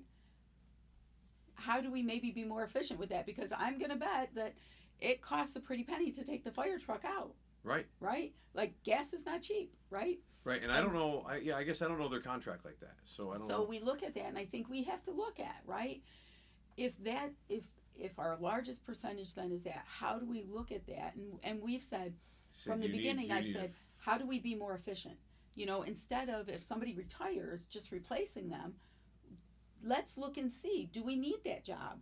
Right. Right, or can it be consolidated?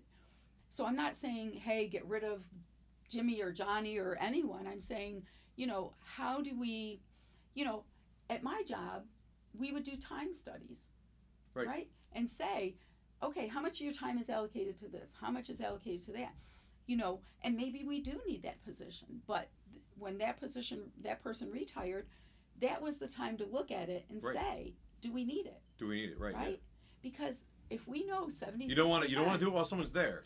you're gonna have a lot more resistance. Right, but we have people retire, we have people leave.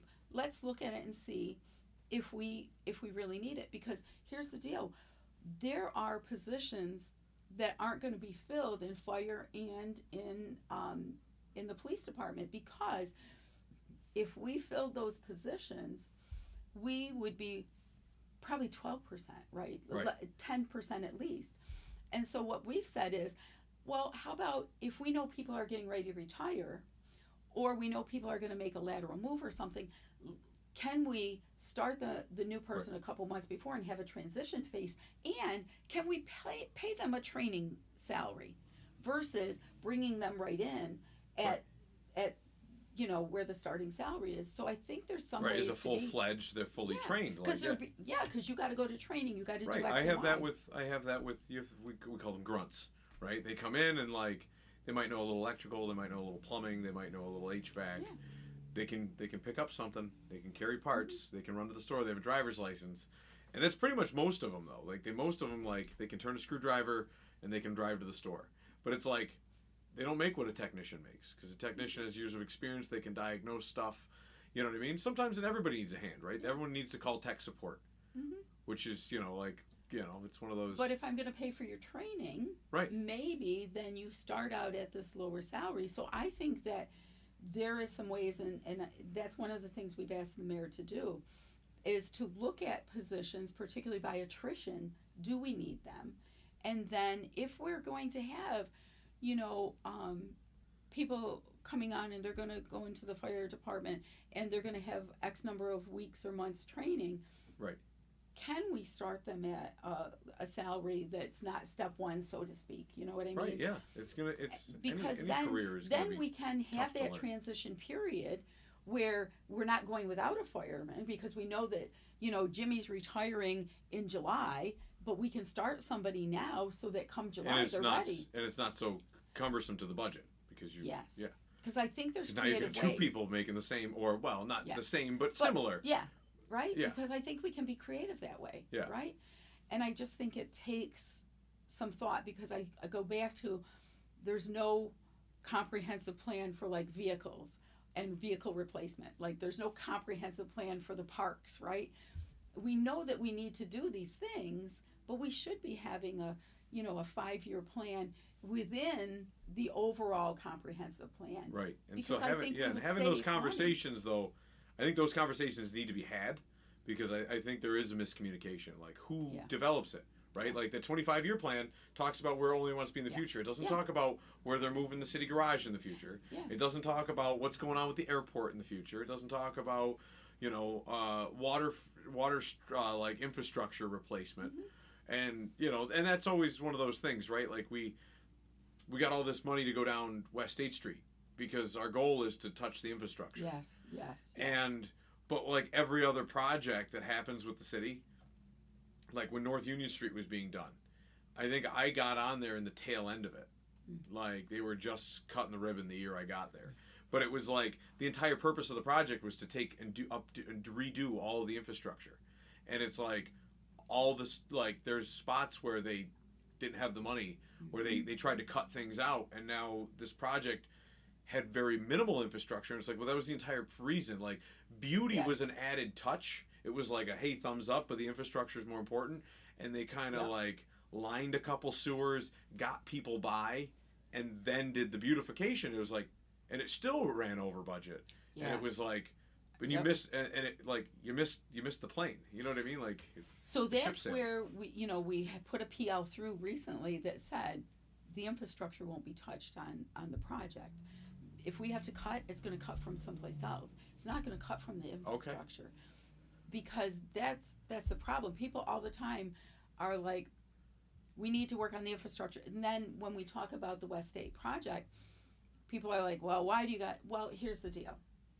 We can't take the West State project money and fix the sewer, because people don't quite get that you can't do that. That's because that's not what that money is for, and the state's not going to give you that money for that. The state gave it to you for beautification. Or they gave it to you to do this. And part of the reason we got this project is because we demonstrated how is it going to increase pedestrian and motor vehicle safety.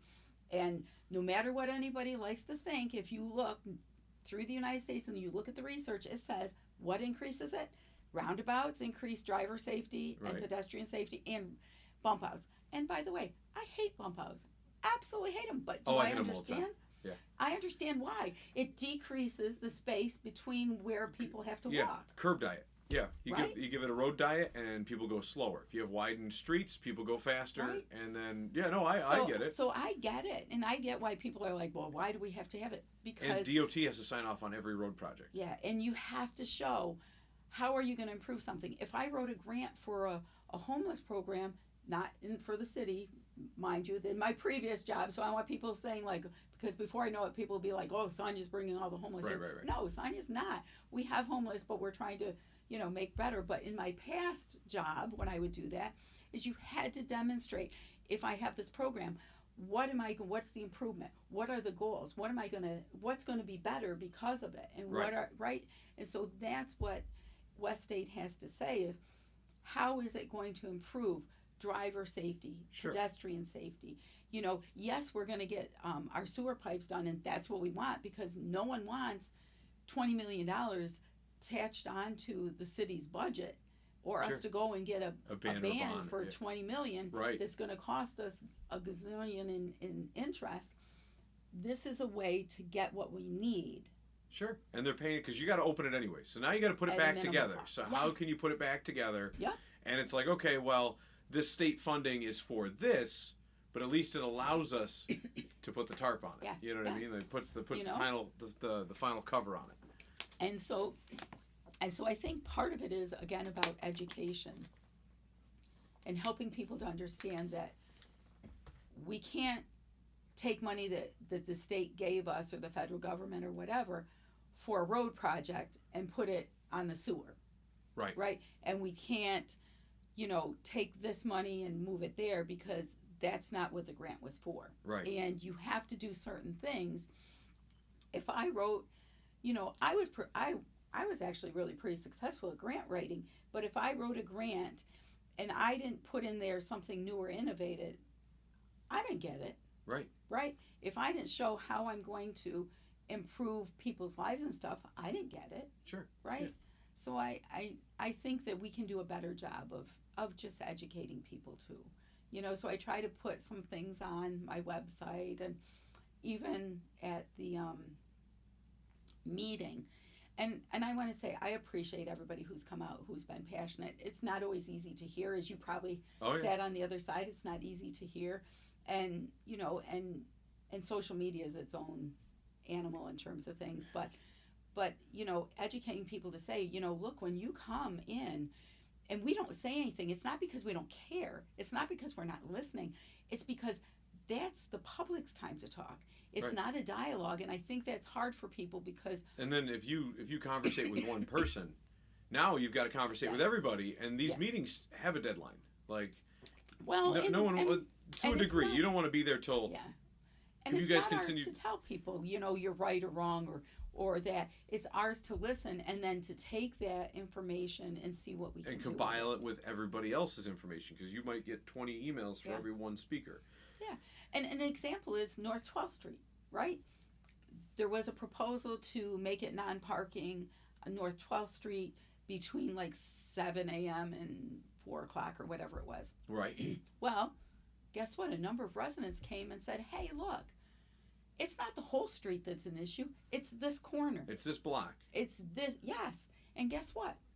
It's always been adjusted that it, block. right? And we adjusted it because there's trucks that park right on that corner that Yeah. make it difficult for everybody. Yeah, that commercial business being there. Yeah. But it's always been. It was a Yeah. grocery store back in the day. Maybe it was a pet Somebody shop. I told me, think. yeah. Like it was.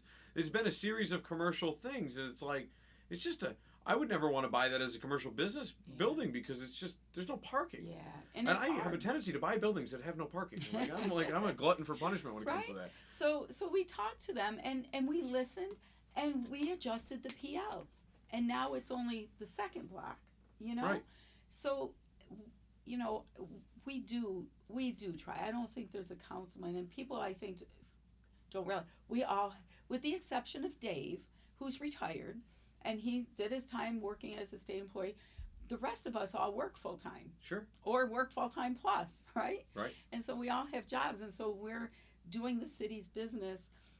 So when people call me, sometimes I have to say, like, I'm just walking into a patient's house. Can I get your number? Can I call you back? Right. I used to take, the missus would get angry with me because I would take there's a reluctant constituent named Tony who lives on 6th Street.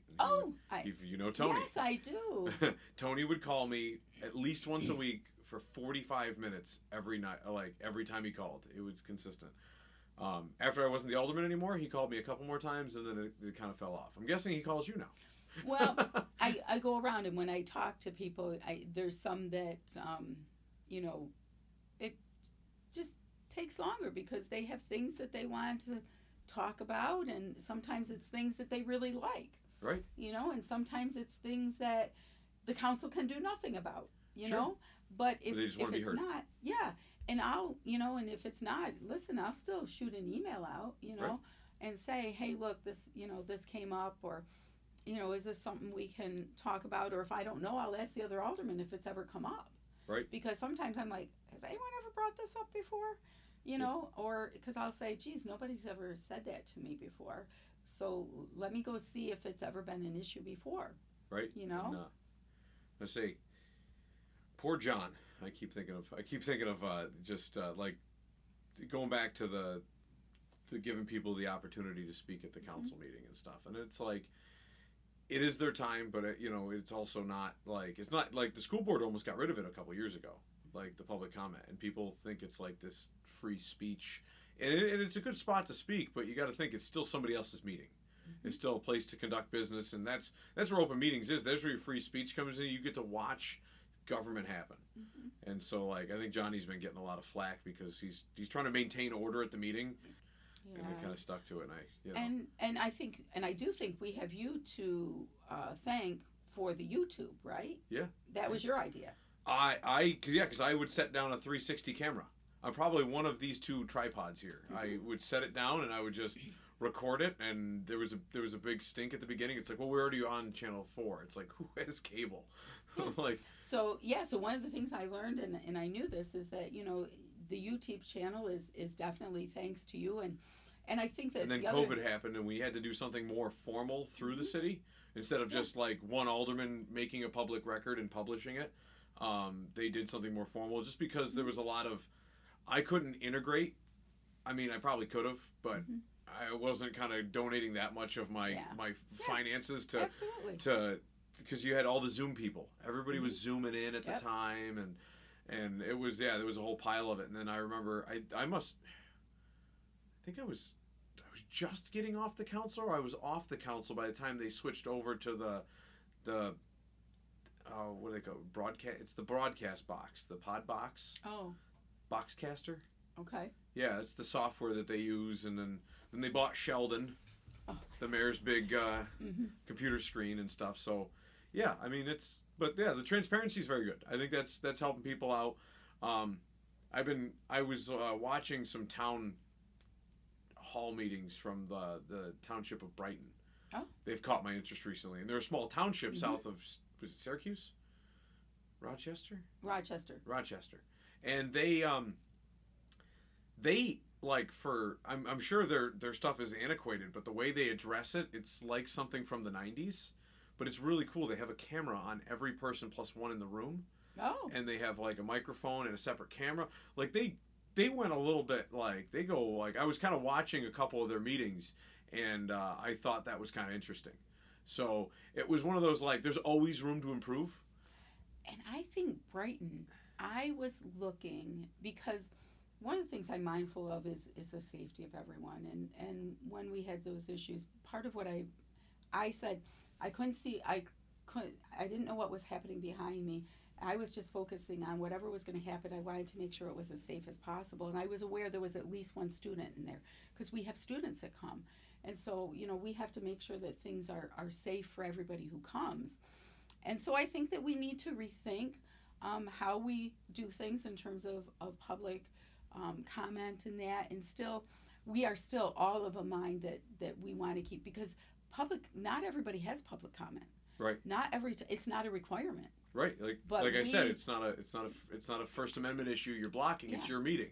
Yeah, but we want people to be able to, and every now and then somebody is like, hey, we appreciate this or that, but I get that it's not what it's for, and and so I think that we go back and we look at, if we don't learn from something, it's a lost opportunity. Sure. So we go back and we look and we say, well, okay, what could we do differently, right? Sure. And if we don't do that, then shame on us, right? But I think that we need to do that, and then we need to say, what do we do and how do we do it to maintain safety and security of everyone? Sure. And still give everybody an opportunity to speak, and I think that's really what we want to do. And yep, we've gotten some flack, and you have to have a little bit of a thicker skin at times, but sometimes it's hard, because what people don't realize is, we look at bullying, and adults bully too, Sure. and the reality is, like, we talk about kids, and it's like 24/7 access. You can be up there in your basement or wherever you are making comments and telling us what blah blah blah we are, right? Right. And at the end of the day, we still are people too, right? Trying to do the best we can, and I think that's hard. And I tell to people, if you have a specific issue or concern, come to your alderman. Oh, make the roundabouts go away. That's all I see on social media is make the roundabouts go away, or some issue about something somebody did years ago. And a lot of times it's like, I can't fix that issue. Right. And I always say, and then you can't argue with somebody who thinks that you can. Yep. Or wants it to go back in time, and they don't want change. And when I tell people, when I work with patients and they've had things that have not gone right or something, I say to them, you know what, the only thing you can be is a better person tomorrow. Right. Right? The only thing I can be is a better counsel person tomorrow. And, and I'll tell you, people have short memories. I would work at the hospital. No, you wouldn't say. And I would drive at, maybe midnight, maybe 7 a.m., and to drive from Olean General to my house could take me 10 or more minutes while nobody's on the road. Right. In the middle, like midnight or something, to get down the road. And so people forget how long it used to take. Sure. I was coming to a meeting and I was 1 minute late, and when I got there, I said to them, if we had roundabouts on West State, I wouldn't have been late, because I hit every red light, you know? Thankfully, they were gracious, but, Oh, yeah, I remember 5 o'clock traffic. It was like Strolian. Every Friday was Strolian. Yeah. It wasn't Strolian, like you couldn't get out and like go shopping or listen to a band. You were just stuck in traffic for an hour. Or, and people forget, and they'll say, well, they're backed up. Yeah, they're backed up, but it's moving. Right. Moving. It's not at a standstill. I didn't have to wait for 3 lights because there were 6 cars ahead of me. Right. Yeah. So I'm appreciative of that, and so I take it with a grain of salt. And I get that not everybody likes the roundabouts. And there's another. Yeah, you're barking at Dave again. Dave hates the roundabouts. But I mean, he represents that demographic very well. But listen, it's easy.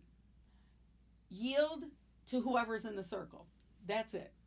Right. Right? If there's somebody in the circle, yield to them. Right. Don't be thinking like, oh, I got 2 seconds to run out in front of them. No, yield. If somebody's in the circle, if you can make it, if they're on the other side of the circle and you got plenty of time. If they're just starting out, absolutely. Yeah, if you can make it. Some people have a jackrabbit start. You got to look at how the front of their vehicle noses up. Like, there's an art to it. But right? Or if you're the person that's going to sit waiting while 16 people go. Or you see them, sometimes, and it's hard to see. You don't see plates on the front of their vehicle. You know, it's from Pennsylvania. And so you get in line waiting for them to go. And then they just wave you through. And you're like, whatever. At this point, I'm not going to argue with them. Like, I know I shouldn't. I should just stand there and hold my ground. Like, this isn't the rule. Go. And I've thought about that before. And then I've held up traffic because, like, you can't convince these people to not let you go. Well, or anyone. Or you're like, oh, that was my turn. Well, okay, so what, Sonya? You're just going to take it. But yield. If somebody is in there, yield. That's all you have to remember. Right. Right? It's like a yield sign there. Yeah. And then you're good to go. Yeah. And it's made downtown beautiful. Right. You know, I mean, We used to get not editorials. What do you call them? Like those lovely the lovely hate mail letters. oh, It'd letters to the editor.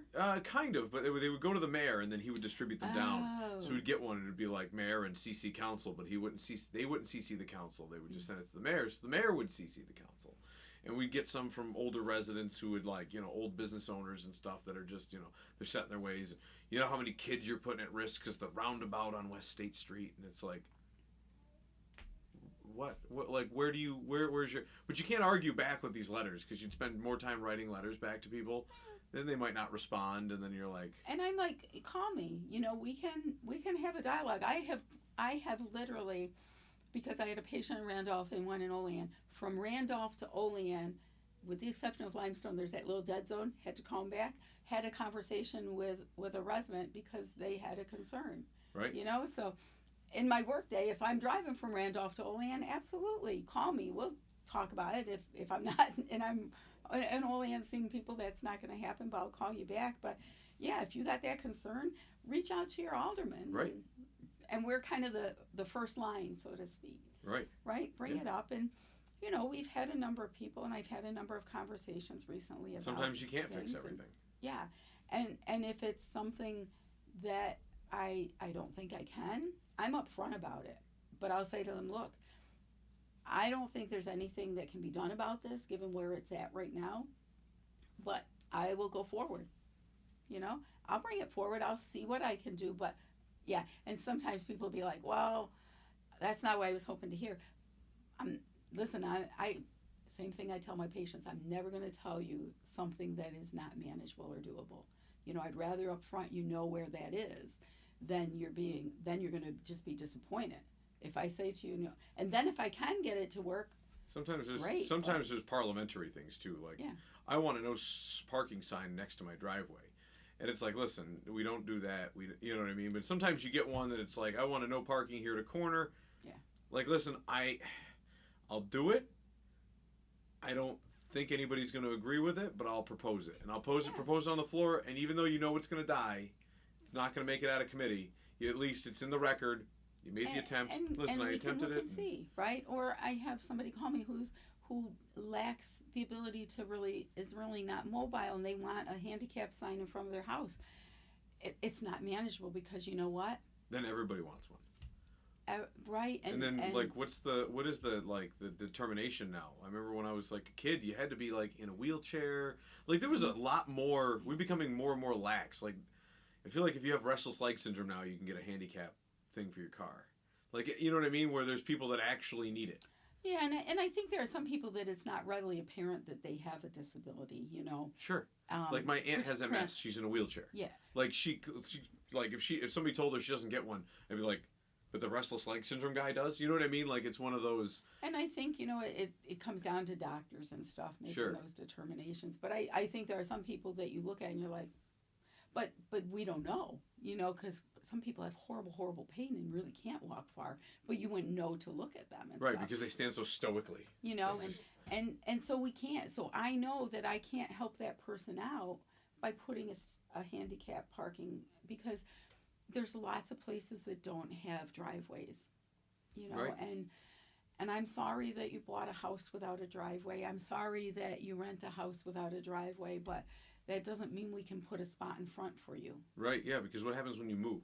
Because people move quicker than signs do. Yeah, absolutely. Now I have the sign up, and and I forget, there's a couple of, we'd always say, I think the deaf children areas. Well, Jason would be like, do we need another sign, right? Right, yeah.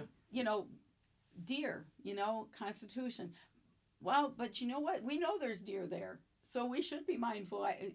Deer aren't paying attention to the sign. Right, and if you're traveling, if you're not from Olean, you might not know, because I'll look for deer. I'm a hunter, so like, even though they're in the city or something, I'll see them and I'll be like, ooh, okay, there's 3 of them that live there. Like, it's just natural, like, because you never know. You use that same skill driving down, the back Hinsdale Road. Coming back from Buffalo, right? Right, and you see them, you know where they are, like. But they don't pay attention to the sign. They don't pay attention to the sign, but if you're not from here, you're not me knowing that there's a group of 6 deer that live between, right by the bike trail. 26th Street and stuff that they hang out, or Walmart. Right, behind Home Depot. or Yeah, next to the right. Kubota. I just drove by somewhere the other day. There were today there were 6 deer in the front yard. I'm like, hey, how cool is that we have deer living here? Right. Yeah. Right. But you should put a sign up. Depending on accidents too. Like I would say, if you know that there's Yes. a lot of crossings, you want to put some signs up. Yeah. Deaf child area, like, okay, you got like 10 years before the kid. You know what I mean? Like, And or then 20 we need years. to take those signs down because there's still some of those up that I know. There's no deaf children living in the area. Yeah. They've graduated. They've moved somewhere Yeah. else, and they put a Yeah. sign up that says deaf adult. Whatever. Right. So we need to be mindful, and we've talked about that before. You know. Because yeah, we had some put in. I think I only did one, and Vernon brought it up for his ward, and it was actually like my brother's tenant, and I knew who she was, and she was a county attorney or an attorney that worked for the county, and she had her grandson come through, and so I knew that, you know what I mean. And I was like, oh, I'll support that. And the house is since sold, and she doesn't live there anymore. But she was there for 5 years, and that's long enough to need a sign.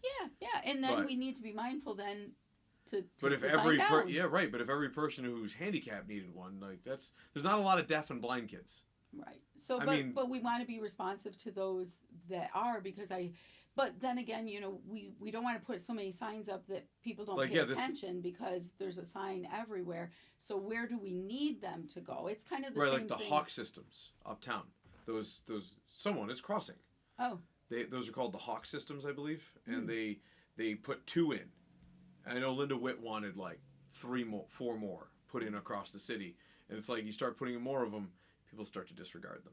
Yeah. And they're very powerful now because there's only 2 of them. Yeah. So you know where they are when they go off. Like, it startles you. They don't go off that often, but if they go off all the time, you just ignore them, and that's when people get hit. You know, so. Yeah, and those are the kinds of things that I think that we try to be attentive to while looking out for both individual residents, but then collectively as the city, right? Sure. Because individual need and the collective need can be 2 very different things. Sure. Right. Yeah.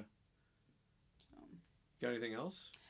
Well, I saw you looking at your watch. And it just keeps going off. It just keeps going off. It's don't forget to take your vitamins before bed. The 8 o'clock ones went off. So. Oh. But no, I think, you know, I appreciate this, and you know, I'm always somebody who, my husband used to say, how long is that training you're doing? And I'd be like 2 hours, but I got 8 hours of material just in case, right? So I'm always a little bit anxious and over-prepared trying to, but I want to tell you how great this was, right? It was like just a conversation. Right. And I want to tell you how much I appreciate that, because you never know. Are you going to be quizzed? So I want to tell you how much I truly appreciate People were that. asking, well, not a problem. People were asking me, because I, like, you got so-and-so on the show? You got Vernon coming on the show? You got Sonya? Amy Sherburne? You going to ask her all these questions? Let me get you questions. And it's funny because all the people that say they're going to get you questions, they don't get you questions. And it's like, I'm not coming out of left field. I'm not, you know what I mean? I'm not going to, like, have a conversation with somebody and have some, like, real just nasty grill questions like you'd see, like, if you just put one political figure on the opposing side's news network. Like, I was like, no, I want people to be able to come on the show. I want people to be able to watch the show, because you do that once, and then you'll have nobody ever come on your show again. And it's like, true. And then it's not helpful. Yeah.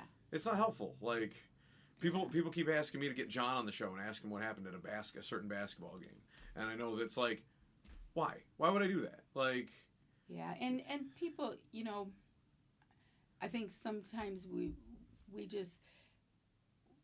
forget everybody is human. Right. Everybody's human. Everybody, and you know, I always say, you know, does anyone want to be judged by their worst moment? Right. Right. Yeah, we've all had them. Is that how we want to be judged as people? You know, if we have a bad moment, you know, and you know what it is, you know, is you can have this many, and then you have this, and this is what defines you, know, and that's what people think. And that's, you know, any one of us, right? And so I say, you know, so I appreciate that, because you never know, and you know, sometimes people have a set group of questions, but this, honestly, I had listened to Vernon's, I listened to Amy's, I listened to a couple of others, and you know, and I was like, I'm like, oh, it's kind of like a conversation. That's it. That's that. Right? That's it. Yeah. They could be 10 minutes. They could be 3 hours. Cool. Yes, I told you. I was like, and I thought, and you were, I was like, oh, wait, and then I look at the time clock down there and I'm like, oh, there's 55 minutes left there on theirs. I was going to say, yeah, she set the bar high for Bill. That's what I mentioned to her at the last tail end of it. And then she said she wants to do a debate. So that's also kind of like, it'll be interesting. It'll keep things. And we should have, we should have competition. Right. And, would it be nice not to, and just kind of, the answer, sure, who wouldn't want to? But, at the end of the day, if I've done my job and I've done my job well enough, right, then the people who support me will choose me. Sure. Right. And I still have to get up the next day and go to work regardless. Right. Right. But I would hope that, and I believe I have, right? I believe I've done a good job. I've represented my residents well. And so I do hope to be able to continue to, be their representative and bring a voice, because I think we're at a time where people don't feel like they have a voice, which is in part why there's so much on social media, I think. Right. Because they don't feel like they have a voice. There's nobody stopping at their house and talking to them. Yeah. Which is an unrealistic task. Yeah. Like, you can't stop at everybody's house all the time and talk to them and be the other person for them to socially bounce ideas off of. But yeah, but call or that, and so I'm certainly I had a primary with Ezra in the first one, then with Linda, and certainly running against Linda, I had to be. Linda Edstrom ran against you last time, didn't she? Yeah, okay. Right. Linda's a wonderful woman with lots of community resources and connections, and it just forced me to be better, right? It just forced me to learn things and to make sure that I was on point. And so, I see that as that. It just, encourages me to continue to be the best I can be, and hopefully come, the beginning of January, I'll still, I'll be in my seat. Right. Yeah. So thank you. No problem. I appreciate it.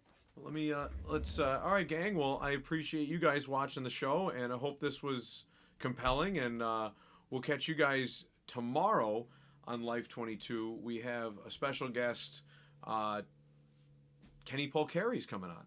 Kenny was he's a market strategist. Cool. He's down in Florida, and he was, I think, over 30 years on the stock market and the stock exchange. So he's coming on. He's a friend of mine. I met him through Twitter because I heard him on the news, and I was like, this guy's awesome. And we started a good relationship, and now he's coming on now that we're able to start doing more podcasts and Zoom and stuff like that. And it was a nice little birthday treat. Tomorrow's my birthday, so I get to have my... Well, happy early birthday. That's cool, though. I will definitely tune in. I probably can't listen to it in the live version, but definitely because...